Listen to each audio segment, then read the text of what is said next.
প্রতি বছর 15ই আগস্টের পরের দিন পাগলটাকে দেখা যায় এ গলিতে ও গলিতে, এ রাস্তায় ও রাস্তায়, এ মোড়ে ও মোড়ে, ডাস্টবিনের পাশে, নর্দমার ধারে। সকাল থেকে রাত পর্যন্ত চষে বেড়ায় শহরের একানা থেকে সেকানা, কাঁধে বস্তা নিয়ে। সকালবেলা কৌতূহল বশে জিজ্ঞাসা করেছিলাম, তোমার নাম কি? বলেছিল, ক্ষুদিরাম।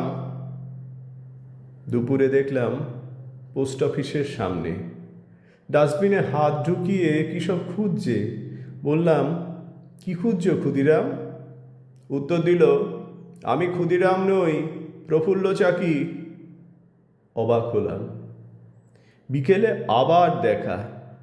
বললাম, প্রফুল্ল চাকি, চা খাবে? ও বলল, আমার নাম কানাইলাল।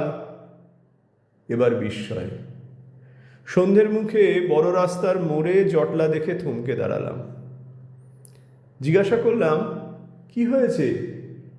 ভিড়ের থেকে একজন বলল, একটা চোর ধরা পড়েছে। ভিড় ঠেলে এগিয়ে গিয়ে দেখলাম ল্যাম্পপোস্টে বাঁধা সকালের ক্ষুদিরাম, দুপুরের প্রফুল্ল চাকি, বিকালের কানাইলাল। পাশে মাল বোঝাই বস্তা, যা ছিল সকালে খালি।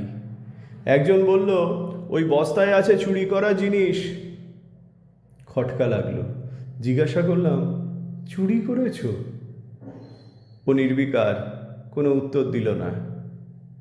আমি বস্তার মুখের বাঁধন খুলে মাটিতে ঢেলে দিলাম। বেরোলো ছেঁড়া ফাটা, দোমরানো মোচড়ানো প্লাস্টিকের ও কাগজের যত জাতীয় পতাকা।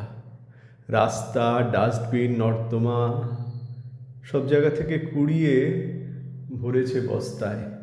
মুহূর্তে ভিড় হলো অদৃশ্য। চোখ ভরা জল নিয়ে বাঁধন খুলে দিলাম পাগলের। আমার মুখের দিকে তাকালো একবার, তারপর মৃদু স্বরে বলল, যেন কেউ পা দিয়ে মারিয়ে না যায় তাই। তারপর আবার পতাকাগুলো বস্তায় ভরে নিয়ে চলে গেল দূর থেকে দূরে। আমি দাঁড়িয়ে রইলাম স্থাণুর মতো, অপার বিস্ময় আর এক বুক যন্ত্রণা নিয়ে।